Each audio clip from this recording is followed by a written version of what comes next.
I'm Lieutenant Commander Virginia Vale, 33. I earned my SEAL Trident at 26 and spent nearly a decade running operations most people only read about in redacted reports. For years, I gave everything, discipline, loyalty, and every ounce of endurance, to serve the uniform and the people wearing it beside me. But when I was reassigned after an injury and treated like background noise, asked to pour coffee in a room I'd once briefed from, I made a choice that changed everything.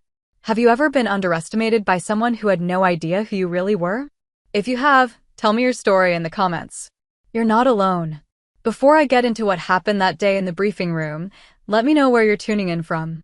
And if you've ever had to prove your worth in silence, hit that like button and subscribe for more true stories about staying calm, standing tall, and reclaiming respect. What happened next might surprise you. I grew up knowing what discipline looked like. My father, Admiral Lucan Vale, retired with 32 years of service and a reputation for running the tightest ship in the Pacific Fleet.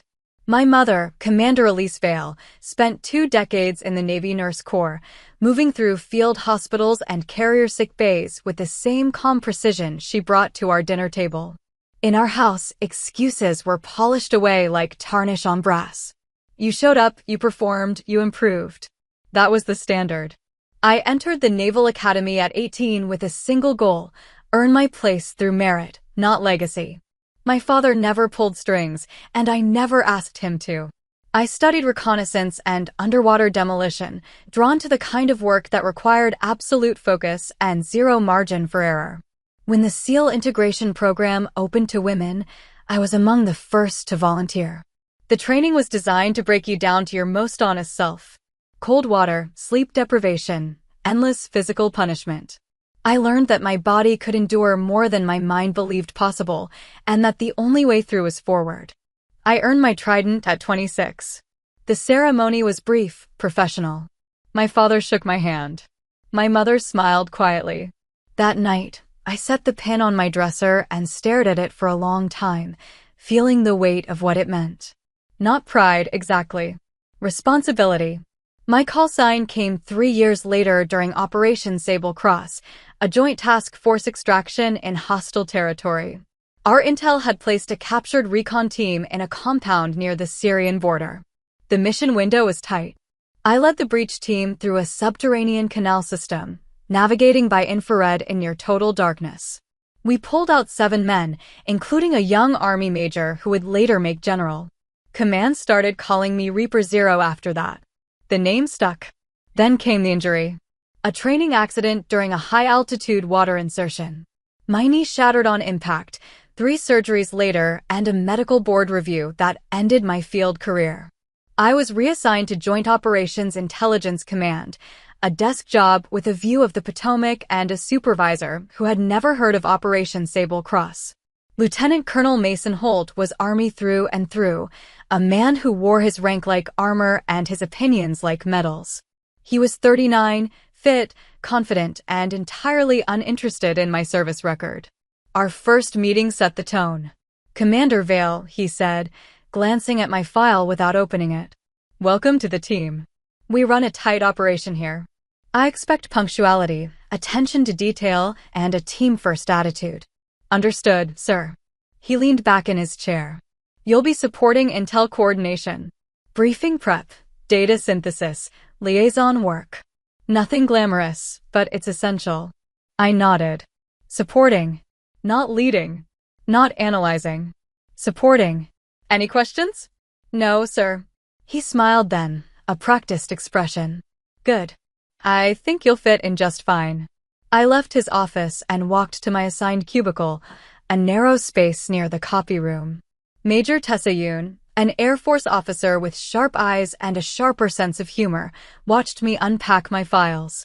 "How'd it go?" she asked. "Professional," I said. She raised an eyebrow. "That bad?" I didn't answer. The command culture revealed itself slowly, like rust under paint. The officers were competent, experienced, mostly male. They worked hard, respected the chain of command, and treated me with the kind of casual dismissal reserved for administrative staff. During briefings, I was asked to take notes. During prep meetings, I was asked to organize materials. Once, during a joint strategy session, a captain asked me to make fresh coffee. "We've got a long afternoon ahead," he said with a grin. "Might as well keep everyone sharp." I made the coffee. Lieutenant Colonel Holt called me Miss Vale more often than Commander. When I corrected him the first time, he laughed it off. "Old habit," he said. "No disrespect intended." The second time, he nodded absently and continued talking. The third time, I stopped correcting him. My analytical briefings were filed and forgotten. Twice, I watched other officers present my work as their own, repackaged with minor edits and delivered with confidence. I said nothing. Documentation mattered more than confrontation. I kept copies of everything: emails, reports, meeting notes. Precision over emotion. Evidence over outrage. Major Tessa Yoon noticed. She was careful, deliberate, never openly critical of the command structure. But in the quiet moments between meetings, she let me know I wasn't alone. "They don't realize who's in the room yet," she said one afternoon, her voice low. "Does it matter?" I asked. Eventually. I wasn't sure I believed her, but I appreciated the sentiment. The breaking point came on a Tuesday in late September. Joint Ops Strategy Briefing, senior staff from Army, Navy, and Air Force. The kind of meeting that required preparation, coordination, and a clear presentation of intelligence priorities. Lieutenant Colonel Holt assigned me to help with setup. "We need someone to make sure everything runs smoothly," he said. "You've got an eye for detail." "Yes, sir." The conference room filled slowly. Colonels, commanders, a few majors. I arranged the briefing packets, checked the projector, ensured the coffee station was stocked. As officers entered, a captain I didn't recognize gestured toward the coffee. "Serve the men first," he said with a grin. I served the men first. I moved through the room with steady hands, pouring coffee into mugs, refilling water pitchers, making sure no one had to ask twice. No one thanked me. No one made eye contact. I was part of the furniture, a fixture designed to facilitate their comfort. Then Major General Rowan Keane entered the room. He was 55, silver-haired, with the kind of command presence that didn't require volume. He moved to the head of the table, glanced at the briefing materials, and started to speak. Then he stopped. His eyes locked on my hand, the one holding the coffee pot. Specifically, on the ring I wore on my right hand. The seal trident, small and understated, set in brushed steel. "That ring," he said, his voice cutting through the room's low hum. "Is that Reaper Zero?" The room went silent. Every head turned toward me. Lieutenant Colonel Holt's face went pale. The captain who'd asked me to serve coffee looked confused. Major General Keane stepped closer, his gaze steady. "Commander Vale," he said slowly, reading my name tape. "Virginia Vale. Reaper Zero. Operation Sable Cross." I set the coffee pot down carefully. "Yes, sir." He exhaled, something between a laugh and a sigh. "You pulled my recon team out of that compound. 6 of us made it home because of you." "7, sir," I said quietly. "There were 7. He nodded, his expression unreadable. Then he turned to Lieutenant Colonel Holt. "Colonel, why is Commander Vale pouring coffee?" Holt opened his mouth. Closed it. Opened it again. "She was helping with setup, sir." Standard, Keane repeated, his tone flat. "Commander Vale is a Navy SEAL. A decorated combat veteran. And you have her serving coffee." "I didn't. She's conducting the intelligence briefing," Keane said. "Right now." The room remained silent. I felt every eye on me, the weight of judgment and curiosity and something else I couldn't name. I walked to the front of the room, opened my briefing folder, and connected my tablet to the projector. I delivered the brief with clipped clarity, no hesitation, no embellishment. Threat assessments, operational priorities, resource allocation. 30 minutes of distilled intelligence, presented with the precision I'd learned in cold water and hostile territory. When I finished, Major General Keane nodded once. "Thank you, Commander. That's exactly what we needed." I returned to my seat. The room resumed its normal rhythm, but the atmosphere had shifted.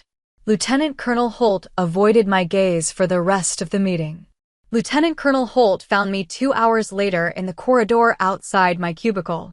His posture was stiff, his expression carefully neutral. "Commander Vale," he said. A moment. I stopped walking. "Sir." He glanced around, ensuring we were alone. "I wanted to apologize for this morning. It was a misunderstanding. I didn't realize your full background. My file's been on your desk for 6 weeks, sir." His jaw tightened. "I should have read it more carefully." I said nothing. "Going forward," he continued, "I'll make sure you're given assignments more appropriate to your experience." "Understood, sir." He waited, perhaps expecting more. Gratitude, maybe. Or reassurance. I offered neither. After a moment, he nodded and walked away. Major Tessa Yoon appeared at my shoulder, a faint smirk on her face. "Guess the coffee wasn't all you served," she said. I didn't smile. "I just did the brief." "You did more than that." She leaned against the wall, arms crossed. "You reminded them what they forgot."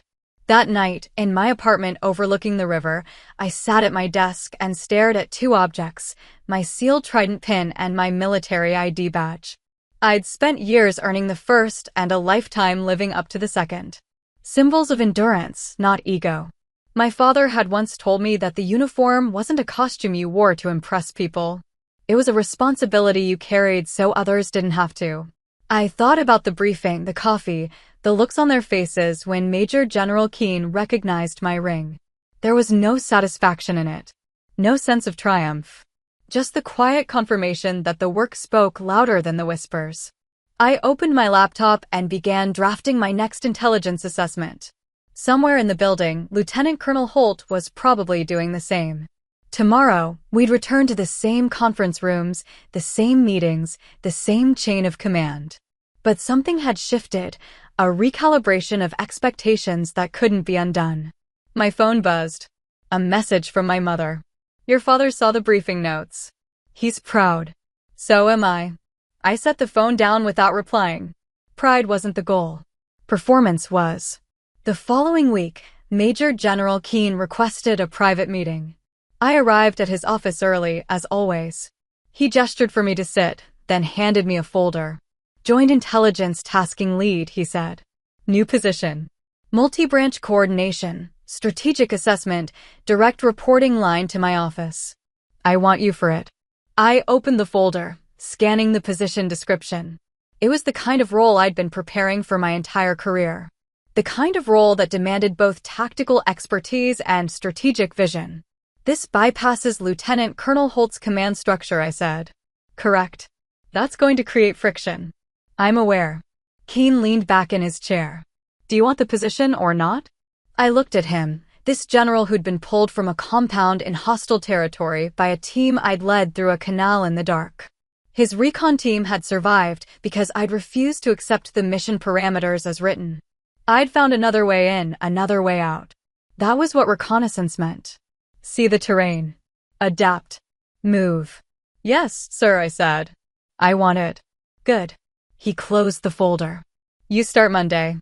I left his office and walked back through the building, past the conference rooms and the cubicles and the officers who no longer asked me to pour their coffee. Major Tessa Yoon caught up with me near the stairwell. "I heard," she said. "Congratulations." "Thank you." "Holt's going to lose his mind." "Probably." She grinned. "I'll make popcorn." But she was wrong.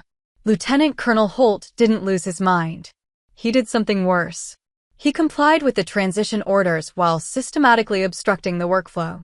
Paperwork delays, communication breakdowns, sudden schedule conflicts. Small frictions that accumulated into operational drag. I documented everything. Every missed deadline, every unanswered email, every meeting he failed to attend. I built a file with the same attention to detail I'd brought to mission planning.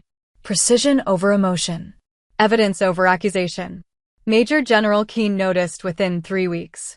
"Commander Vale," he said during a briefing update, "I'm seeing delays in the intel pipeline. Where's the bottleneck?" I handed him my file. He read it in silence, his expression darkening. When he finished, he closed the folder and looked at me. "You didn't raise your voice." "No, sir. You just let the record speak." "Yes, sir." He nodded slowly. "The room finally heard you." 2 weeks later, Lieutenant Colonel Holt was reassigned to a logistics command in Okinawa. The official reason was operational restructuring. The unofficial reason sat in a file folder on Major General Keen's desk. I didn't celebrate. I didn't gloat. I restructured the intelligence workflow, implemented new data-sharing protocols, and built a team that prioritized competence over comfort. Major Tessayun became my deputy. Together, we reformed the way Joint Operations Intelligence functioned, breaking down the silos between branches and creating systems that rewarded accuracy over ego. The base whispered about me. The officer who'd served coffee at her own briefing. The SEAL who'd stayed silent while they underestimated her. The commander who'd rebuilt an entire command structure without raising her voice. I ignored the gossip. There was too much work to do. Late one night, alone in my office, I received an email from my father. Restraint is a weapon. You've learned to wield it well. I printed the email and pinned it above my desk, next to the mission parameters from Operation Sable Cross. Reminders of what endurance looked like. What discipline accomplished. Respect wasn't ceremony. It was conduct. And conduct, in uniform, was everything. Leadership brought skepticism the way altitude brought thin air. Inevitable, manageable, something you adjusted to without complaint. The officers who'd once ignored my briefings now attended my meetings with notepads and questions. The culture shift wasn't immediate, but it was measurable. I tracked it the way I tracked everything else, with data, documentation, and deliberate follow-through. My first priority was establishing clear communication channels between Army, Navy, and Air Force intelligence divisions. The old system relied on email chains and personal relationships, which meant information moved slowly and inconsistently. I implemented a shared database with standardized reporting formats and mandatory update windows. It wasn't popular. Change never was. Commander Vale, a Navy captain, said during one of our first coordination meetings, "This new system adds extra steps to our workflow." It adds accountability, I said.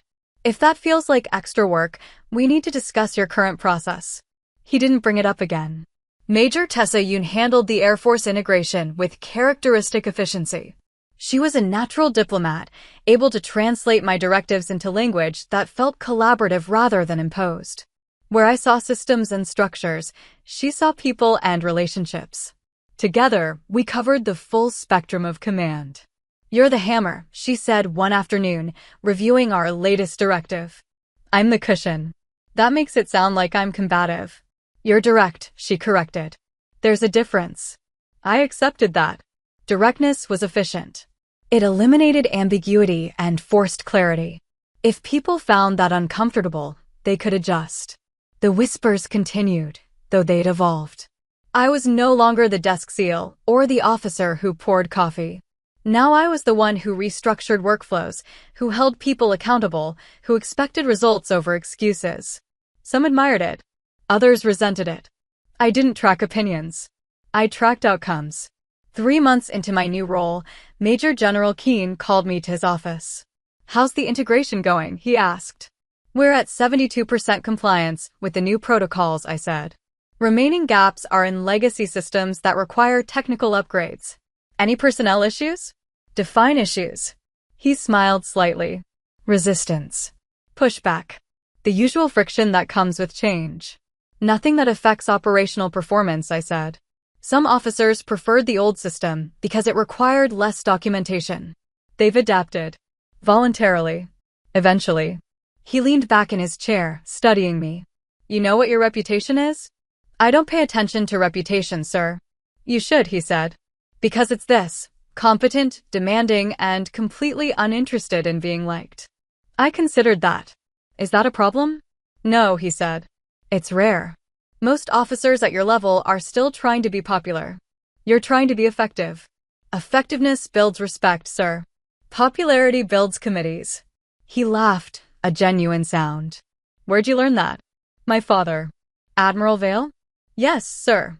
He nodded. "That makes sense. Keep doing what you're doing, Commander. The results speak for themselves." I left his office feeling something close to validation, though I wouldn't have called it that. My father had taught me that external approval was irrelevant if your own standards weren't met. I held myself to a simple metric. Did the work improve the mission? If yes, continue. If no, adjust. The base continued to whisper. I continued to ignore it. Major Tessa-Yoon, however, had a different approach. They're calling you the Ice Commander, she said one evening as we reviewed mission briefs. Creative. They mean it as a compliment. Do they? She shrugged. Depends on who's talking. Some people appreciate the clarity. Others think you're cold. I'm not cold. I'm focused. To them, that's the same thing. I set down my pen and looked at her. Do you think I'm cold? She considered the question carefully. I think you don't waste energy on performance. You don't soften your language to make people comfortable. You don't apologize for being competent. Some people interpret that as coldness. I interpret it as honesty. Thank you. You're welcome. She returned to her notes. For what it's worth, I'd rather work for someone honest than someone nice. That distinction mattered. Niceness was a social lubricant, useful in certain contexts, but irrelevant to mission success. Honesty was structural. It built trust through consistency, not charm. The transformation wasn't revenge. It was restoration. I wasn't punishing the officers who dismissed me or proving anything to Lieutenant Colonel Holt. I was building a system that functioned independent of personality, bias, or ego. A system where performance determined advancement, where competence earned respect, where the work mattered more than the whispers. Every mission's success hardened my confidence into something quieter than pride. Assurance, maybe. The knowledge that discipline and precision produced results. That restraint, properly applied, was its own form of power. My mother called one evening, her voice warm and familiar. How's the new position? She asked. Demanding. Good. You've never been comfortable when things are easy. Is that a compliment? She laughed. It's an observation. Your father and I always knew you'd find your way. We just didn't know it would look like this. Like what? Quiet authority, she said. The kind that doesn't need to announce itself. I thought about that after we hung up. Quiet authority. It sounded right.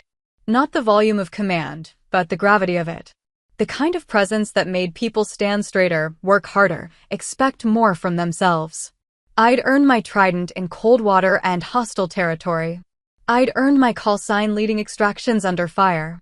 Now I was earning something else, the right to lead without needing to prove I belonged in the room. Late one night, alone in my office, I reviewed the intelligence reports from our latest joint operation. Clean execution, 0 casualties, mission objectives exceeded. The kind of outcome that resulted from clear communication, precise coordination, and a team that understood their roles. I sent a brief commendation email to the officers involved. Professional, specific, devoid of unnecessary praise. They'd done their jobs well. That deserved acknowledgement, not celebration. Major Tessa-Yoon appeared in my doorway. Still here? She asked. Finishing up. It's almost midnight. Then I'm almost finished. She smiled. You ever take a break? When the work's done. The work's never done, Virginia. It was the first time she'd used my first name. I looked up at her surprised. Sorry, she said. Too familiar? No, I said. It's fine. She stepped into the office, closing the door behind her. Can I ask you something? Of course. Do you ever get tired? Of what? This. She gestured around the room. The constant proving. The endless documentation. The weight of being the first woman in every room who's earned what you've earned. I considered her question carefully. I don't think about it as proving. I think about it as performing. That's not an answer. Yes, I said quietly. I get tired. But you don't stop. No. Why not? I looked at the reports on my desk, the mission briefs, the coordination protocols. Because stopping means someone else has to carry it. And I didn't earn this position to pass the weight to someone else. She nodded slowly. That's what I thought you'd say. Is that wrong? No, she said. It's just lonely. She left before I could respond. I sat in the silence of my office, surrounded by the architecture of command. She was right. It was lonely. But loneliness was a byproduct of leadership, not a failure of it. You couldn't build something solid while constantly seeking company. You built it in the quiet hours, with steady hands and clear eyes, and you trusted that the foundation would hold. Restraint was power. Discipline was freedom. And command, real command, was the willingness to carry weight others couldn't see. I turned off my office light and walked to my car through the empty parking lot. Above me, stars scattered across a clear sky, indifferent and eternal. Somewhere, in another office, another young officer was working late, building something that mattered, carrying weight they'd earned the right to hold. The work continued. It always did. 6 months passed. The intelligence coordination system I'd built became standard operating procedure across the Joint Command. Officers who'd initially resisted the changes now defended them to their superiors. Major Tessa Yoon's diplomatic touch had transformed skeptics into advocates, and the mission success rate reflected the improved workflow. I was promoted to Commander 05 at 34. The ceremony was brief and professional, exactly as I preferred. My father attended in dress uniform, my mother beside him. Major General Keane pinned the new insignia to my collar. "Well earned, Commander Vale," he said quietly. "Thank you, sir." That evening, my parents took me to dinner at a quiet restaurant near the base. My father ordered wine, which he rarely did. My mother smiled more than usual. "You've built something impressive," my father said. "The kind of system that outlasts individual leadership." "That's the goal," I said. "Make yourself obsolete by making the structure solid." He raised his glass. "To structural integrity." We drank. The wine was good. The conversation was easy. For a brief moment, I allowed myself to feel something close to satisfaction. The next day, I received an unexpected email. The sender was Lieutenant Colonel Mason Holt, now stationed at a logistics command in Okinawa. The subject line read, "Overdue." I opened it with caution. "Commander Vale, I hope this message finds you well. I'm writing to you from Okinawa, where I've spent the past 6 months reconsidering a lot of things about leadership, respect, and my own failures. I owe you an apology. A real one, not the bureaucratic placeholder I offered in that hallway. I misjudged you from the moment you walked into my office. I saw your reassignment from field duty and assumed you were finished, washed up, assigned to a desk because you couldn't hack it anymore. I didn't look at your record. I didn't ask about your service. I didn't treat you with the respect your rank and experience demanded. That was ego, plain and simple. Ego got in the way of rank, competence, and basic professionalism. What happened in that briefing room wasn't just embarrassing. It was a failure of leadership on my part. You didn't need General Keane to defend you. You were already proving yourself every day. I just wasn't paying attention. I've learned a lot in this assignment. Some of it the hard way. If you're ever willing to take a call, I'd appreciate the chance to say this directly. If not, I understand. Either way, I wanted you to know, you were right. Respect isn't ceremony. It's conduct. I'm working on mine. Respectfully, Mason Holt, Lieutenant Colonel, U.S. Army. I read the email twice. Then I closed my laptop and stared at the wall of my office, processing the words. An apology, genuine and specific. Accountability without excuses. It was more than I'd expected and less than I needed. Major Tessa Yoon noticed my expression when I emerged for our afternoon meeting. "Something wrong?" she asked. Holt sent me an email. Her eyebrows rose. Holt from yes. What did he want? To apologize. She leaned back in her chair. Huh. Didn't see that coming. Neither did I. You going to respond? I considered that. I don't know yet. Do you want to? I'm not sure it matters. She studied me for a moment. You know what I think? What? I think you're someone who finishes things properly. Even uncomfortable things. She was right. Loose threads bothered me. Unresolved conflicts created drag in the system. I didn't need closure for emotional reasons, but I respected the principle of completing exchanges with clarity. 2 days later, I called him. The connection took a moment to establish, routing through military communication systems. When Lieutenant Colonel Holt answered, his voice was cautious. "Commander Vale, thank you for calling. Your email was thorough," I said. I appreciated the specificity. I meant every word. "I believe you." There was a pause. He seemed uncertain how to proceed. "I've been thinking about what happened," he continued. "Not just the briefing, but everything leading up to it. The way I ran that command. the assumptions I made. And I was wrong. About you, about leadership, about what competence looks like. Competence looks like performance, I said. It's measurable. I know that now. Good. Another pause. Can I ask you something? He said. Go ahead. How did you stay so calm?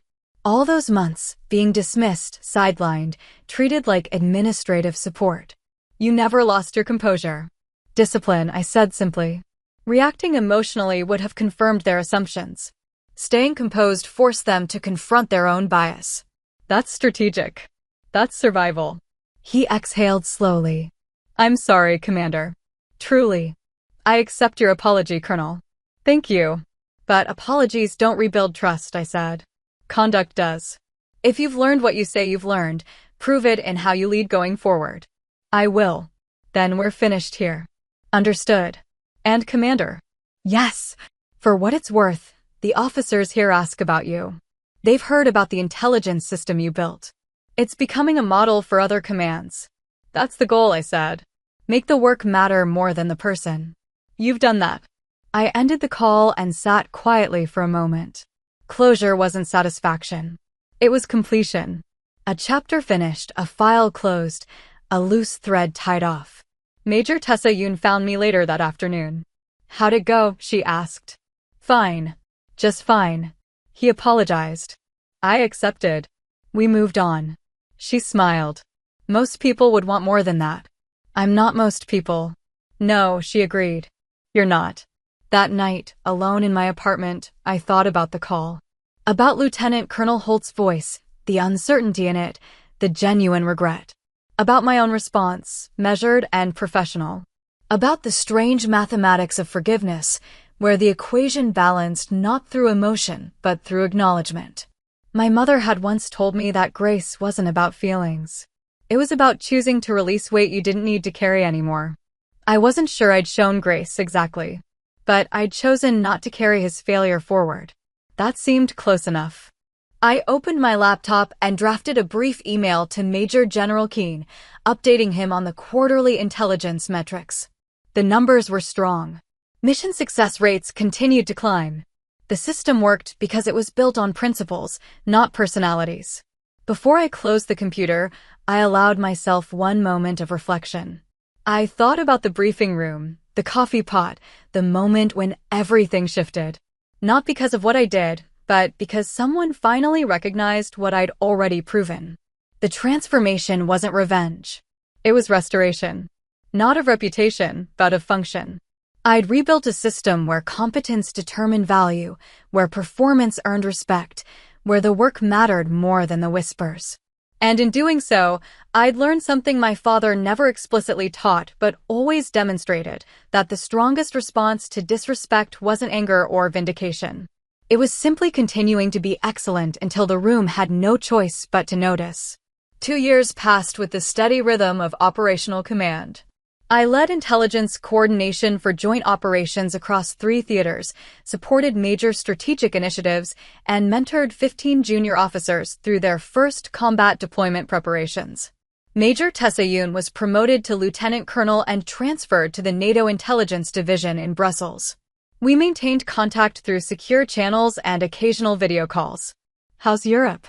I asked during one of our quarterly check-ins. Bureaucratic, she said. But functional. You trained me well. You trained yourself. I learned from the best. I didn't respond to that.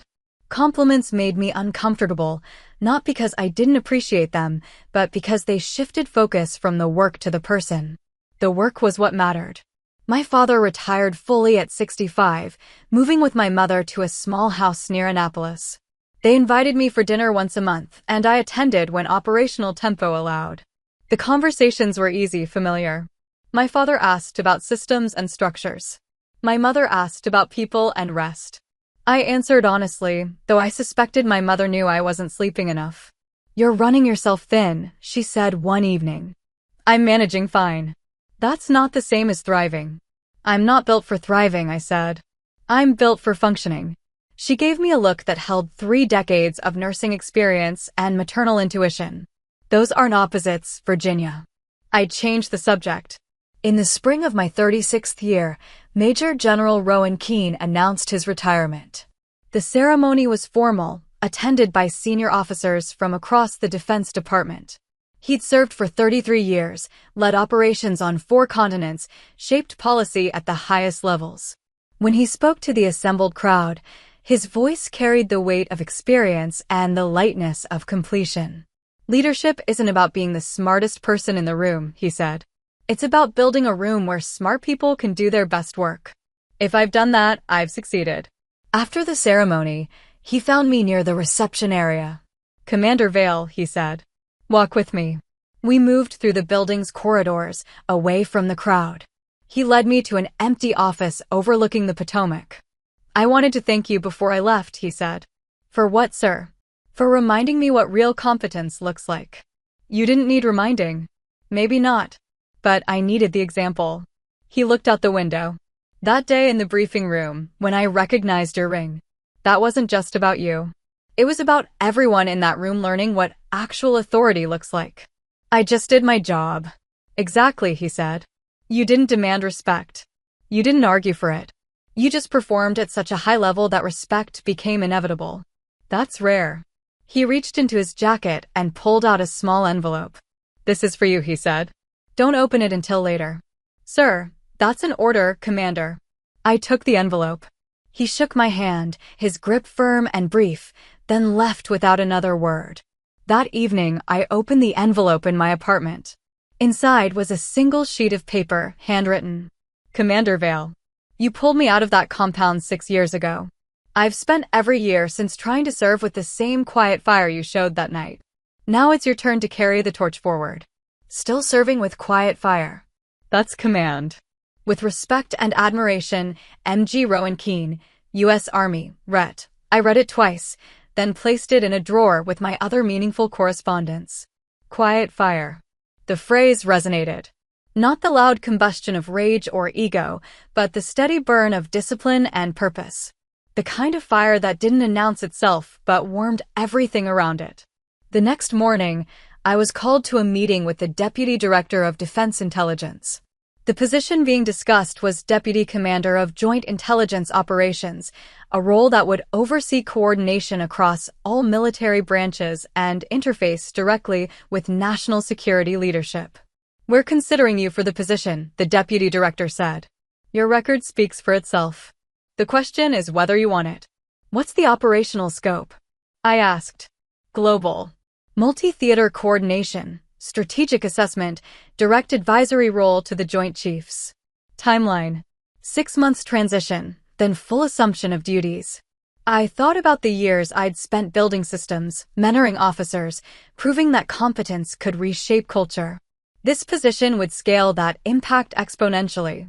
I want it, I said. Good, he said. We'll begin the formal vetting process next week. I left the meeting and returned to my office, where a stack of intelligence briefs waited for review. The work continued, as it always did. But something had shifted. Not in the work itself, but in my relationship to it. I was no longer rebuilding. I was building forward. Major Tessayun called that evening from Brussels. I heard about the promotion track, she said. Congratulations. How did you hear already? NATO intelligence community is small. Word travels.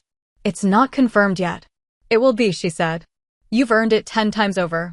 We talked for 20 minutes about operational protocols and personnel transitions. Before we hung up, she asked me a question. Are you happy, Virginia? I paused. That's not really the metric I use. I know. But I'm asking anyway. I thought about it carefully. I'm satisfied. The work is meaningful. The impact is measurable. I'm doing what I was trained to do. That's not an answer. Yes, I said finally. I'm happy. In the way that matters to me. Good, she said. You deserve that. After we disconnected, I stood at my apartment window and looked out over the city. Lights scattered across the landscape, each one representing people living their lives, making their choices, carrying their own weight. I thought about the path that had brought me here. The cold water training, the canal extraction, the injury, the desk job, the coffee pot, the briefing room, the transformation. Not revenge. Restoration. I'd rebuilt myself not through anger or vindication, but through the steady application of discipline and competence. I'd proven that respect couldn't be demanded or borrowed. It had to be earned through performance, maintained through consistency, and demonstrated through results. My father's words echoed in my memory. The uniform isn't a costume. It's a responsibility. I'd carried that responsibility through hostile territory and bureaucratic resistance, through dismissal and recognition, through injury and reconstruction. I'd carried it when no one was watching and when everyone was. And in carrying it properly, I'd created space for others to do the same. The next generation of officers would stand a little straighter because I'd refused to bend. They'd demand respect because I'd shown them how to earn it. They'd build systems that outlasted personalities because I'd demonstrated the architecture. That was legacy. Not the stories people told about the briefing room or the coffee pot, but the systems that remained after I moved on. The standards that held firm when I wasn't there to enforce them. I returned to my desk and opened my laptop. There was always more work to do. Intelligence briefs to review, protocols to refine, officers to mentor. The work never ended, but that was the point. You didn't serve until the mission was complete. You served because the mission mattered. Restraint was power. Discipline was freedom. And command, real command, was the willingness to carry weight others couldn't see, for reasons that wouldn't be fully understood until you were gone. I pulled up the first brief and began reading. Somewhere across the ocean, Lieutenant Colonel Tessa Yoon was doing the same. Somewhere in Okinawa, Lieutenant Colonel Mason Holt was learning to lead differently. Somewhere in Annapolis, my parents were sleeping peacefully, proud of a daughter who'd found her own way to serve. And here, in this office overlooking the Potomac, I continued the work. Quietly. Precisely. With the kind of fire that burned steady and long. Still serving. Still building. Still proving that excellence, properly applied, was its own reward. The vetting process took 4 months instead of 6. Background checks, security clearances, interviews with senior leadership across all branches. I answered every question with the same precision I brought to intelligence briefs. No embellishment, no false modesty. Just facts and demonstrated capability. The confirmation came on a Thursday afternoon. Deputy Commander of Joint Intelligence Operations, effective immediately.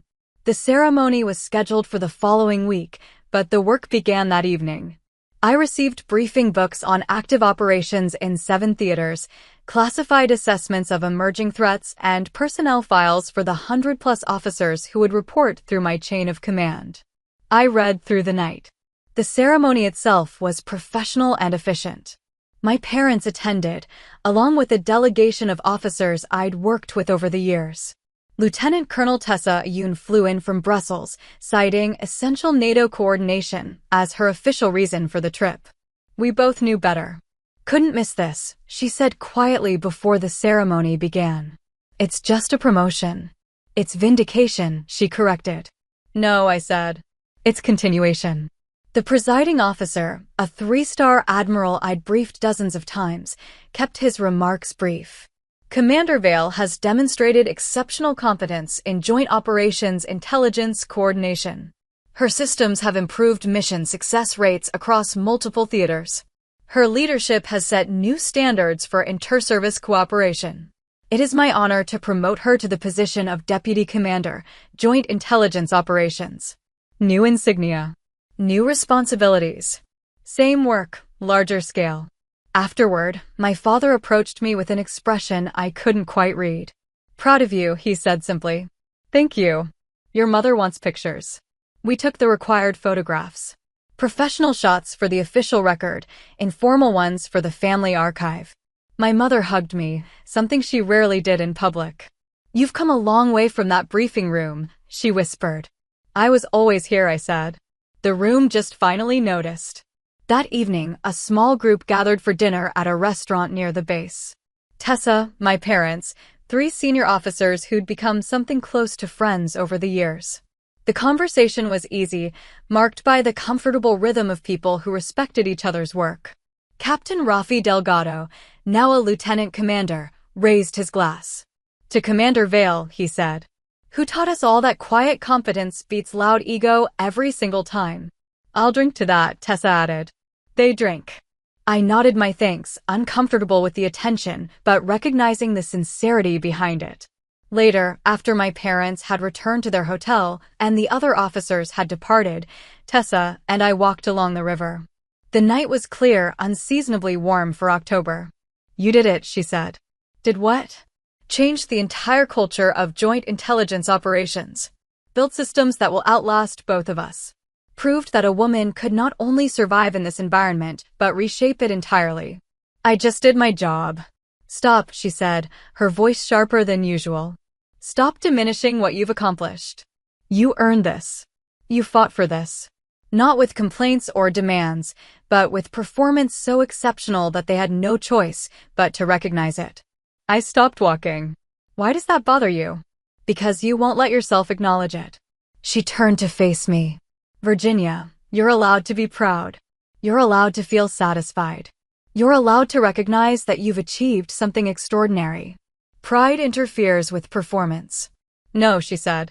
False pride does. Real pride, earned pride, fuels better performance. It gives you confidence to take bigger risks, make harder decisions, lead with more authority. I considered her words. She wasn't wrong. I'd spent so many years focused on the work itself that I'd forgotten to acknowledge the meaning behind it. I'll think about it, I said finally. She smiled. That's all I ask. We continued walking. Ahead, the city lights reflected off the river's surface, creating patterns that shifted with the current.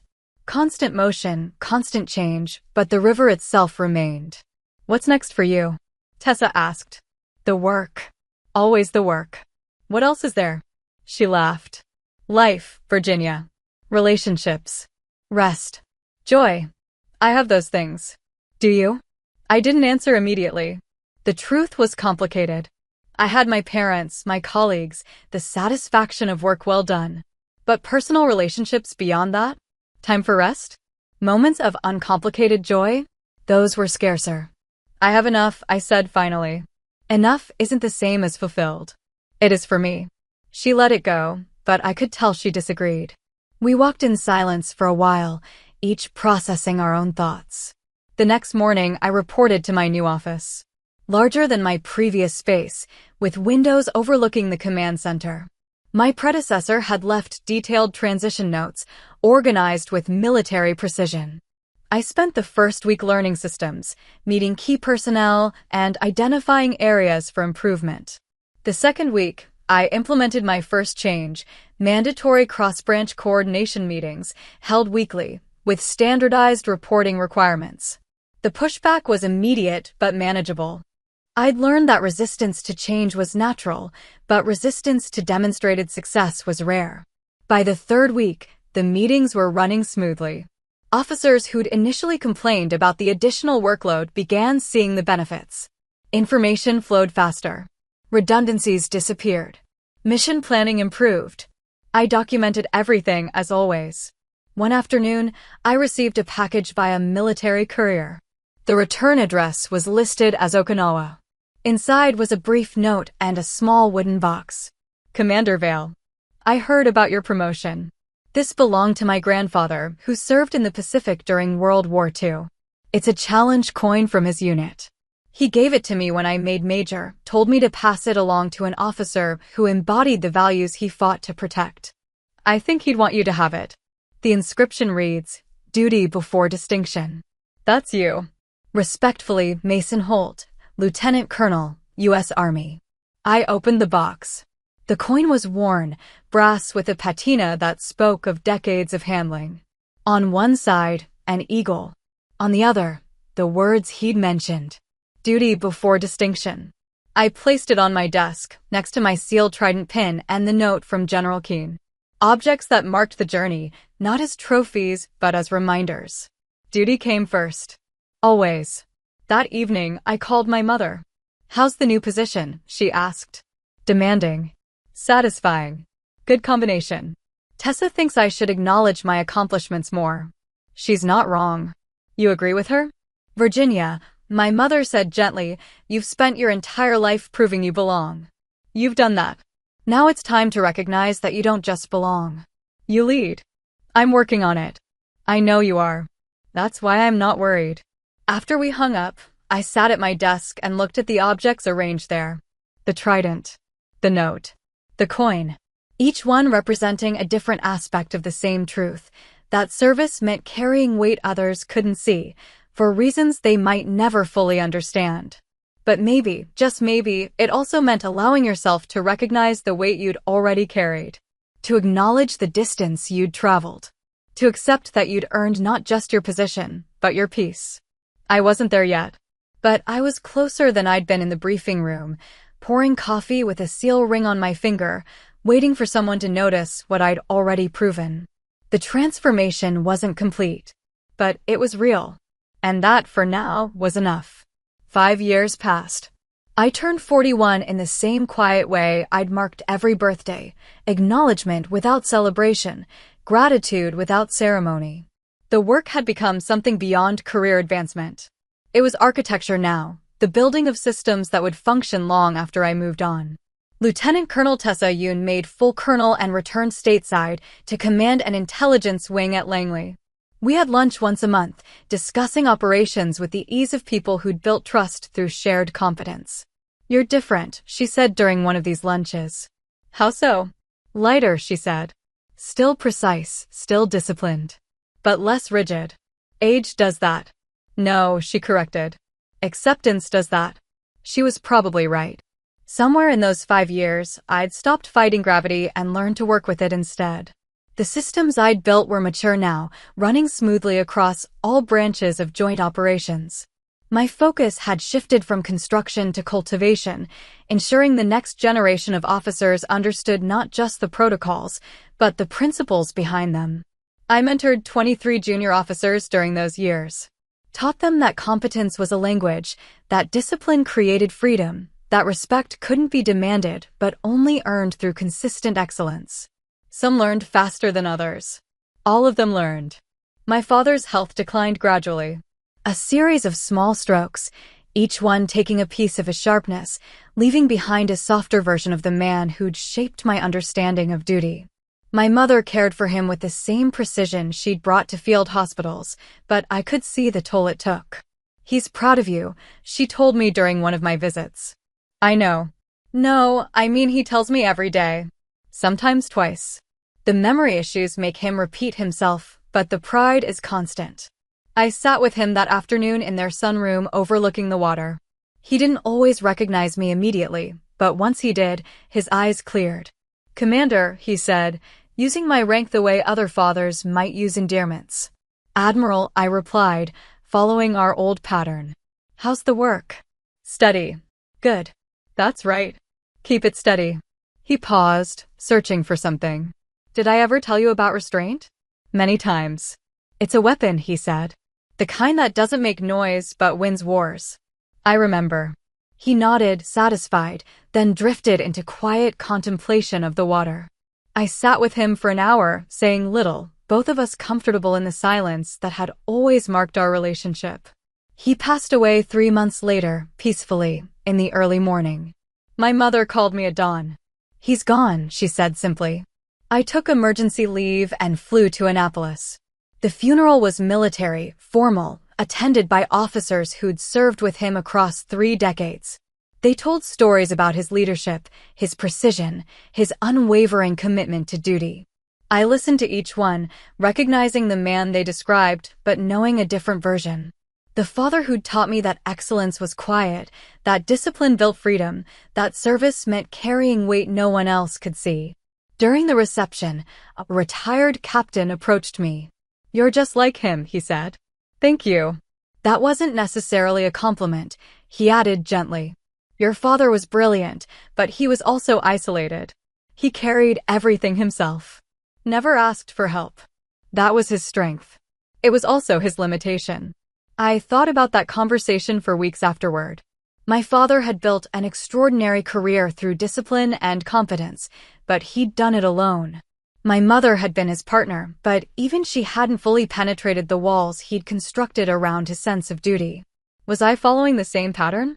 Tessa thought so. During one of our lunches, she brought it up directly. "You're becoming him," she said. "My father." "Yes. Brilliant, competent, isolated."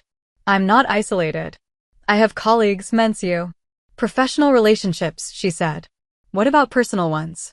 "These are personal." "No," she said. "They're professional relationships with personal elements." "That's different." I set down my fork. "What are you suggesting?" "I'm suggesting that maybe there's more to life than operational success. Maybe excellence in command doesn't require sacrificing everything else." "I haven't sacrificed anything." "Haven't you?" She leaned forward. "When's the last time you did something just for yourself? Took a vacation that wasn't terminal leave for a family emergency? Spent time with someone who doesn't work in intelligence?" I couldn't answer immediately. "That's what I thought," she said, not unkindly. That conversation stayed with me. I found myself examining my life with the same analytical precision I brought to intelligence assessments. The picture that emerged was clear: exceptional professional competence, minimal personal connection. A life structured around duty, with little room for anything else. Was that wrong? My father had lived similarly. He'd been satisfied, fulfilled even. But the captain's words echoed, brilliant and isolated. I didn't have answers, but I recognized the question. 3 months after my father's death, I was offered a position as Director of Joint Intelligence Operations. A 2-star admiral billet, the highest position I'd realistically achieve without transitioning fully into policy and strategy roles that would take me away from operational intelligence. "Take the weekend to consider it," the Secretary of Defense told me. I didn't need a weekend. "I accept." "You're sure? This is the culmination of everything you've built. Once you're in this role, you'll be managing the managers, setting policy rather than implementing it." "I understand." "And you still want it?" "Yes, sir." The promotion ceremony was larger than previous ones. Dignitaries from all branches, representatives from allied nations, media coverage. My mother attended, dignified in black, still grieving but present for this moment. "Your father would have been so proud," she whispered before the ceremony. "He already was," I said. "I know. But he would have loved to see this." The presiding officer was a 4-star admiral who'd served with my father decades ago. "Virginia Vale represents the highest standards of military intelligence leadership," he said. "Her systems have revolutionized how our services share information and coordinate operations. Her mentorship has shaped a generation of officers. Her commitment to excellence has set a new standard for what competent leadership looks like. It is my distinct honor to promote her to Rear Admiral, Director of Joint Intelligence Operations." The stars were pinned. The oath was taken. The applause was genuine. Afterward, in a quiet moment away from the crowd, my mother found me. "How do you feel?" she asked. "Satisfied. Ready. And what? And human," she said gently. "Virginia, you've achieved something extraordinary. You're allowed to feel more than satisfied. You're allowed to feel proud, grateful, even joyful."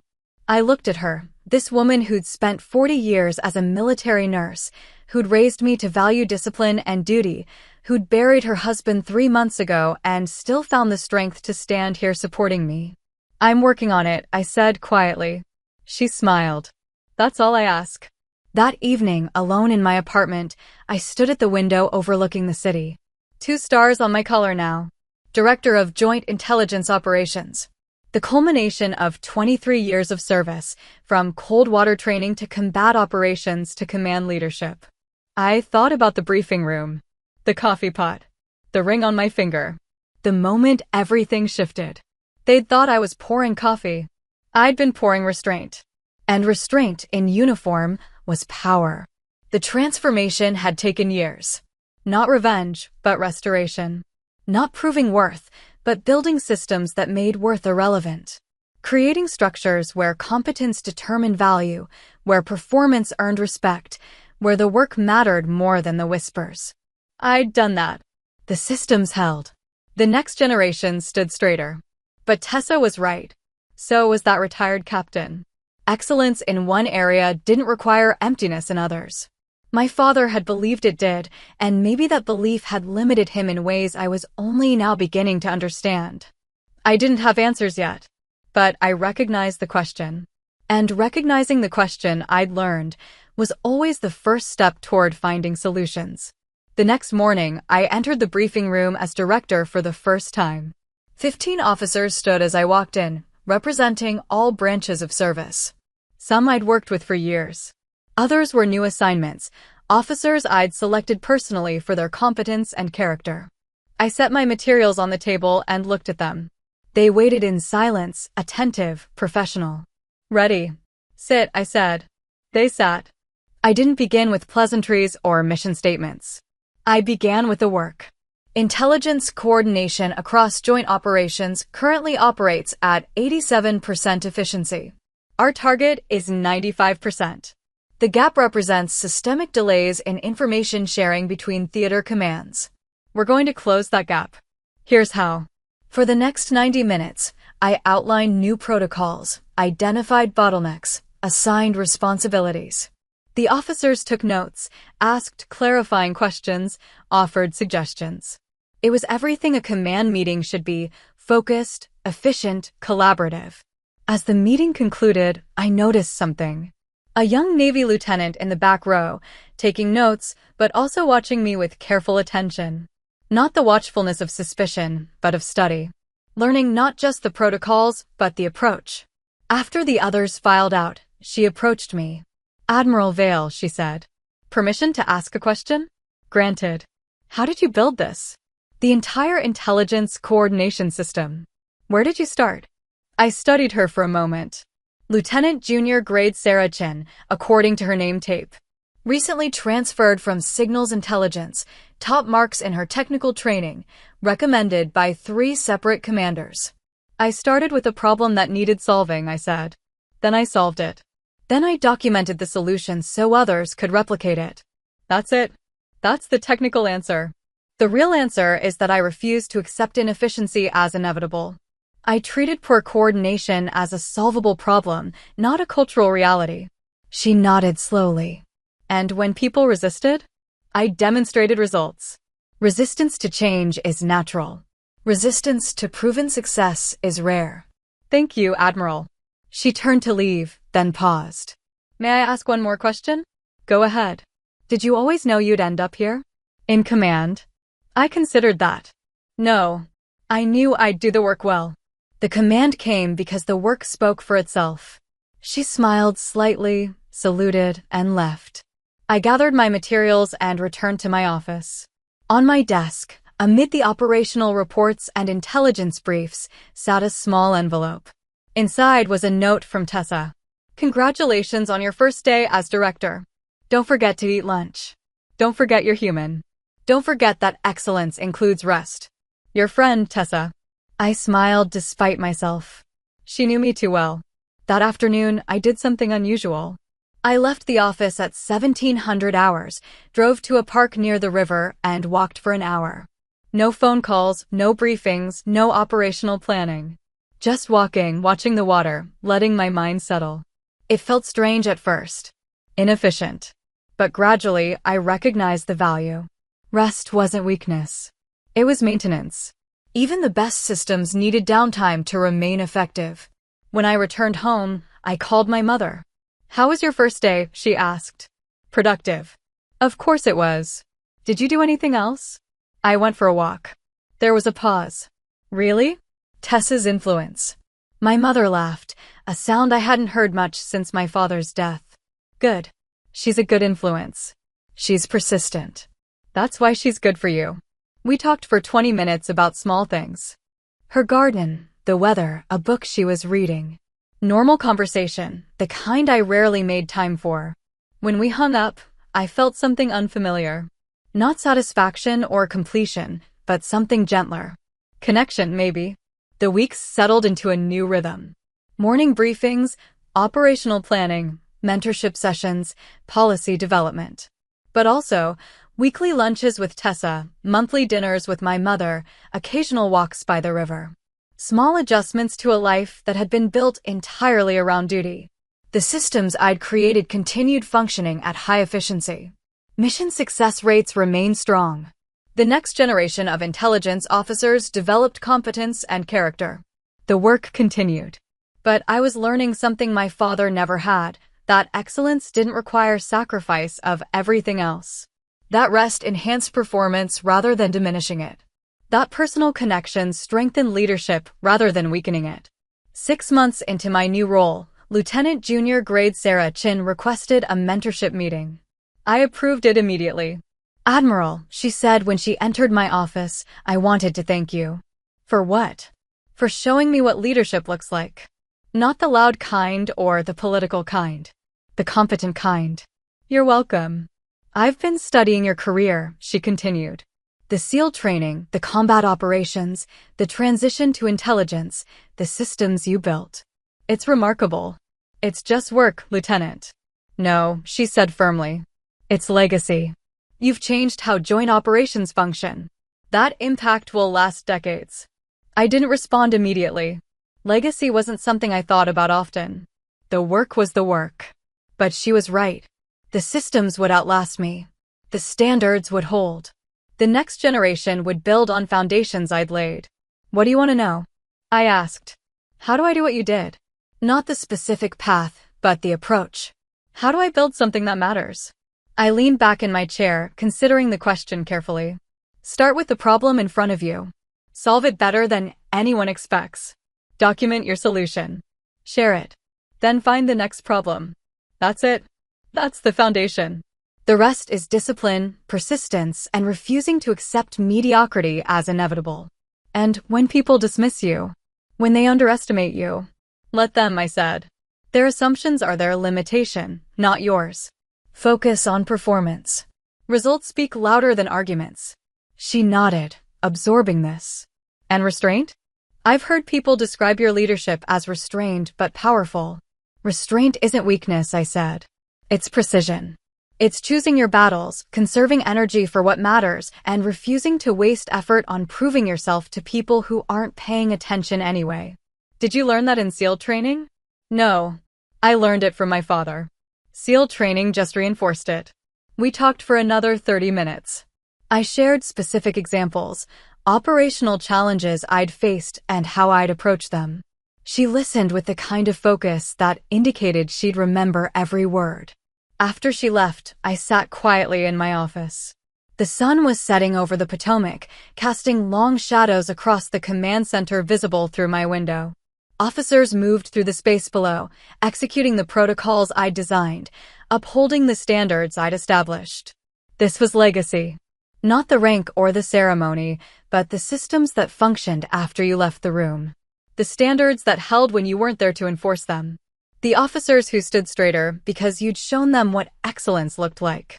I thought about the briefing room again. That moment when Major General Keane had recognized my ring, when everything shifted. Not because of what I did in that instant, but because of everything I'd already proven. They'd made me serve coffee. I'd served restraint instead. And restraint, properly applied, had built something that would outlast every person in that room. I closed my laptop and prepared to leave for the day. Tomorrow would bring new challenges, new operations, new opportunities to refine the systems and mentor the next generation. But tonight, I'd have dinner with my mother. I'd call Tessa. I'd rest. Because I'd finally learned what my father never had, that duty and life weren't opposites. They were partners. And excellence in one enhanced capacity for the other. The transformation was complete. Not the transformation from dismissed officer to command leadership. That had happened years ago in a briefing room with a coffee pot and a ring. This was a different transformation. From isolation to connection. From duty as burden to duty as purpose. From proving worth to simply being worthy. Still serving. Still building. Still leading with quiet fire. But now, finally, traveling lighter. Here's where I'll leave it. I didn't raise my voice, I raised the standard. If this resonated, tap like, subscribe, and share it with someone who's earning respect the quiet way. Questions for you. Have you ever been asked to serve when you were qualified to lead? What did you do? Where's the line between staying professional and setting a hard boundary? What's one time your work spoke louder than your title? If you've served, how has rank/role shaped the respect you get or don't? What would you have done in that briefing room when the coffee comment landed? What's one thing you'll change tomorrow to make your competence impossible to ignore? Drop your answers in the comments and tell me where you're watching from. Your story might help someone else stand a little taller.